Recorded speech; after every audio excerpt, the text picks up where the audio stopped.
पुण्यात नुकताच पार पाडलेला आरजू आणि विशाल यांचा लग्न सोहळा सर्वांनाच सुखद धक्का देऊन गेला।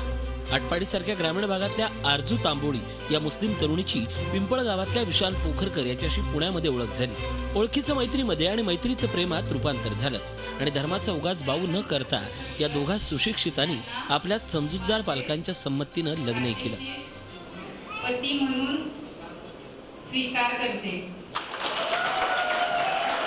समाजातून एवढा सगळा प्रचंड पाठिंबा मिळतोय आणि तेवढंच म्हणजे अभिमानानं सांगण्यासारखी गोष्ट ही आहे की आमच्या दोन्ही कुटुंबियांचा संपूर्ण पाठिंबा असल्यामुळे आम्ही हे एवढं मोठं पाऊल पुढे टाकू शकलो आणि सर्व समाजातून एकंदरीत पुरोगामी संघटनांच्या एवढा पाठिंबा मिळतोय, त्यामुळे हा आनंद सोहळा किंवा कौतुक सोहळा एवढ्या मोठ्या प्रमाणात पार पडू शकला। आम्हाला अनेक आव्हानं होती, आरजूच्या घरच्यांना धमक्या आल्या, माझ्या घरच्यांना देखील टोचून बोलण्याचे प्रसंग उद्भवले, परंतु आम्ही आमच्या निर्णयावरती ठाम होतो।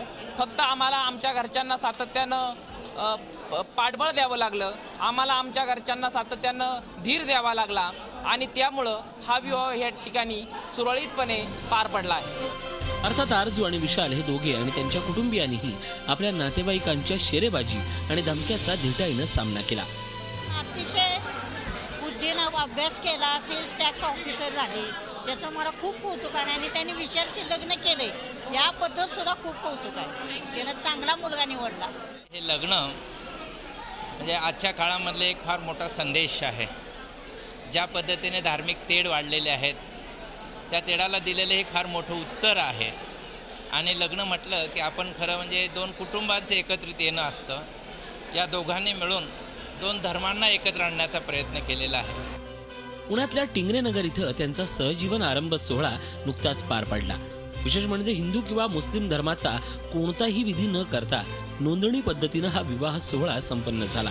सामाजिक क्षेत्रातल्या विविध मान्यवरांनी त्यांना उपस्थित राहून आशीर्वाद दिले। अश्विनी पवारसह bureau report Zee media Pune. Zee 24 तास रहा एक पाऊल पुढे।